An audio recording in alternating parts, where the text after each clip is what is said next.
حدیث کی دو قسمیں ہوتی ہیں، ایک حدیث کو حدیث نبوی کہتے ہیں اور ایک حدیث کو حدیث قدسی کہتے ہیں۔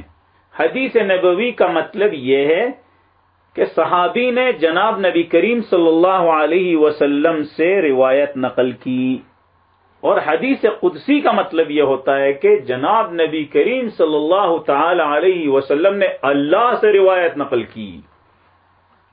بات سمجھ میں آئی؟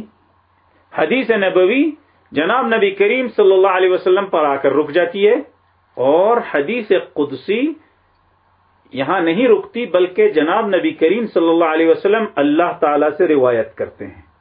حدیث نبوی وہ ہے جسے صحابہ آپ علیہ السلام سے روایت کریں، حدیث قدسی وہ ہے جسے جناب نبی کریم صلی اللہ علیہ وسلم اللہ تعالی سے روایت کریں۔ عن ابی ہریرہ رضی اللہ تعالی عنہ قال قال رسول اللہ صلی اللہ علیہ وسلم ان اللہ قال لی انفق علیک، یہ حدیث قدسی ہے۔ پہلے والی حدیثوں میں کیا تھا؟ ابو ہریرہ رضی اللہ تعالیٰ عنہ یا کسی بھی اور صحابی نے جناب نبی کریم صلی اللہ علیہ وسلم تاجدار مدینہ سے روایت کی، بات ختم ہو گئی نا۔ یہاں پر اس طرح نہیں ہے، ابو ہریرہ رضی اللہ تعالیٰ عنہ روایت کرتے ہیں جناب نبی کریم صلی اللہ علیہ وسلم سے، جناب نبی کریم صلی اللہ علیہ وسلم فرماتے ہیں کہ اللہ تعالیٰ نے مجھے یہ کہا، یہ حدیث قدسی ہے، اللہ نے مجھے یہ کہا انفق علیک، خرچ کر، میں تجھ پر خرچ کروں گا۔ یہ حدیث قدسی ہے، جناب نبی کریم صلی اللہ علیہ وسلم کا ارشاد ہے کہ اللہ نے مجھے کہا انفق، خرچ کر میرے بندے، انفق علیک، میں تجھ پر خرچ کروں گا۔ اگر باپ یہ کہے بیٹا تم خرچ کرو میں تمہیں دوں گا، بغیر کسی پریشانی کے خرچ کرے گا نا، پھر ابا دے گا۔ ابا اپنے بیٹے کو کیا کہتا ہے؟ بیٹا بازار جاؤ، جو دل میں آئے، جو جی میں آئے، جو من چاہے لو، پیسوں کی فکر مت کرو، میں دوں گا۔ تو یہ بچہ بہت خوش ہوگا یا نہیں ہوگا؟ چاکلیٹ بھی کھائے گا، چمچم بھی کھائے گا، برفی بھی کھائے گا، پھل بھی کھائے گا، فروٹ بھی کھائے گا، اور بہت کچھ کھائے گا، پہننے کے لیے بھی خریدے گا، کھانے کے لیے بھی خریدے گا، دینے کے لیے بھی خریدے گا۔ غم نہیں ہے اس کو، اس لیے کہ باپ نے کہا ہوا ہے کہ بیٹا موج مستیاں کرو، اپنی مرضی سے جو لینا چاہتے ہو لو، پیسے میں دوں گا۔ یہاں پر کوئی باپ، کوئی امیر، کوئی والی یہ بات نہیں کہہ رہا۔ کون کہہ رہا ہے؟ اللہ، جو زمینوں، آسمانوں اور اس کے اندر جو کچھ بھی ہے ان سب کا مالک ہے، جس کے خزانے میں کوئی کمی نہیں ہوتی، وہ کہہ رہا ہے کہ میرے بندے تو خرچ کر، میں تجھ پر خرچ کروں گا۔ تو اس لیے جب بھی آپ کسی غریب کو، کسی مجاہد کو، کسی عالم کو، کسی طالب کو، کسی دوست کو کچھ دیتے ہیں تو اس حدیث پر غور کیا کریں، یار میں تو دے رہا ہوں، اللہ مجھے دے گا۔ تو انسان کے دل میں ایک طاقت پیدا ہوتی ہے، قوت پیدا ہوتی ہے، حوصلہ پیدا ہوتا ہے کہ مجھے خرچ کرنا چاہیے۔ ایک واقعہ سناتا ہوں جو میرے آنکھوں دیکھا ہوا ہے۔ ہمارے ایک ساتھی کے گھر میں بیماری تھی، تو اس کے پاس کچھ پیسے تھے، وہ کسی جگہ گیا تو دیکھا کہ اس کے گھر سے بھی زیادہ بیمار وہاں پڑا ہوا ہے۔ تو جو پیسے اس نے اپنے بچے کے لیے رکھے تھے نا، وہ اس کو دے دیے۔ اب سب نے تان و ملامت شروع کی، جیسے کہ طریقہ ہے، بھائی تمہارا اپنا بچہ بیمار ہے اور تم جو ہے پیسے دوسروں کو خیرات کرتے پھر رہے ہو۔ لیکن جو ساتھی یہ سب کچھ کر رہا تھا اس کی نظر اس حدیث پر تھی کہ اللہ نے یہ کہا ہے کہ خرچ کرو، تمہارے اوپر میں خرچ کروں گا۔ اس کے بعد ہم نے اپنی آنکھوں سے دیکھا کہ اس کے بچے پر خرچہ اللہ تعالیٰ نے کروایا۔ اس کے پاس جو خرچہ تھا وہ مثال کے طور پر 20,000 تھا، اس کے بچے پر جو خرچہ وہ 1,00,000 روپے تھے، وہ اور 1,00,000 روپے پورے کے پورے ساتھیوں نے دیے، دوستوں نے دیے، باپ بالکل بے غم تھا۔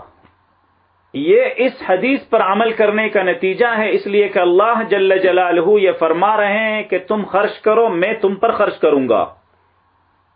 یہ کوئی معمولی بات نہیں ہے، اللہ کہہ رہا ہے تمہیں، اللہ دل کھول کر خرچ کرو، اپنے بچوں پر، مجاہدین پر، مہمانوں پر، دوست احباب پر، اللہ نے جو دیا ہے اس میں سے لگاؤ۔ غریبی سے، فقر و فاقہ سے مت ڈرو۔ پیسہ یہ آنی جانی چیز ہے، اس میں کنجوسی مت کرو۔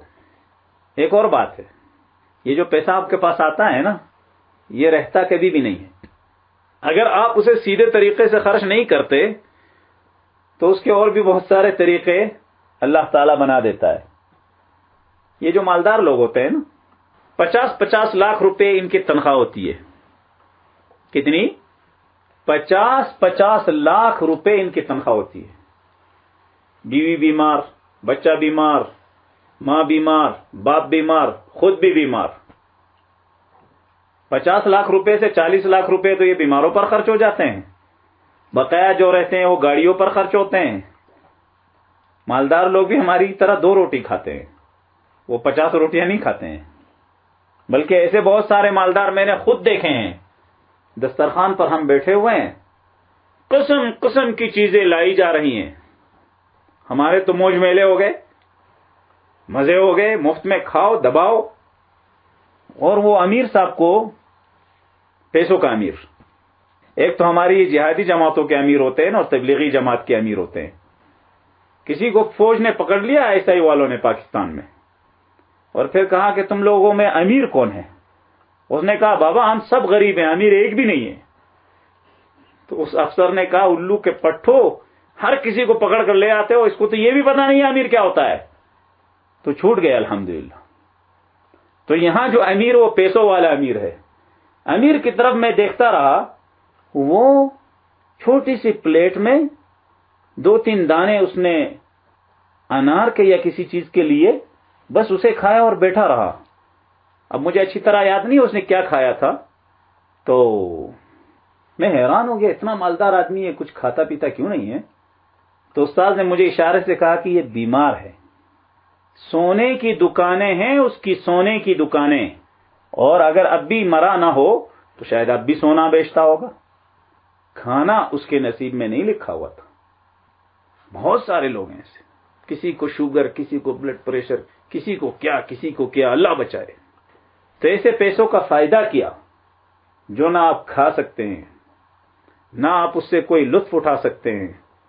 اس لیے پیسوں کی چمک دمک اور پیسوں کی جھنکار پر مت جاؤ، اللہ کا شکر ادا کرو، اللہ کا، کہ غریب تو ہیں لیکن ایسے مزے سے کھانا کھاتے ہیں کہ نہ گولی کھانے کی ضرورت ہے، نہ دوائی کھانے کی ضرورت ہے، الحمدللہ۔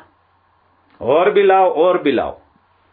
کسی مولوی صاحب سے پوچھا گیا کہ آپ کو کون سا کھانا پسند ہے، تو انہوں نے کہا کہ زیادہ ہو، زیادہ۔ تو انہوں نے کہا کہ جو بھی کھانا ہو مگر زیادہ ہو، زیادہ۔ انفق علیک، خرچ کر میرے بندے، میں تجھ پر خرچ کروں گا۔ اس لیے اللہ کی راہ میں خرچ کرنے میں کنجوسی نہیں کرنی چاہیے، بخل سے کام نہیں لینا چاہیے، بلکہ جتنا ممکن ہو خرچ کرنا چاہیے۔ اور خرچ کرنے کا طریقہ کیا ہے، وہ اس سے پہلے جو احادیث بیان ہوئی ہیں اس میں ذکر ہو چکا ہے۔ اللہ تعالی ہمیں عمل کرنے کی توفیق عطا فرمائے۔ وصلی اللہ تعالی علی خیر خلقہ محمد وعلی آلہ وصحبہ اجمعین۔ سبحانک اللہم وبحمدک، اشہد ان لا الہ الا انت، استغفرک واتوب الیک۔ والسلام علیکم ورحمۃ اللہ وبرکاتہ۔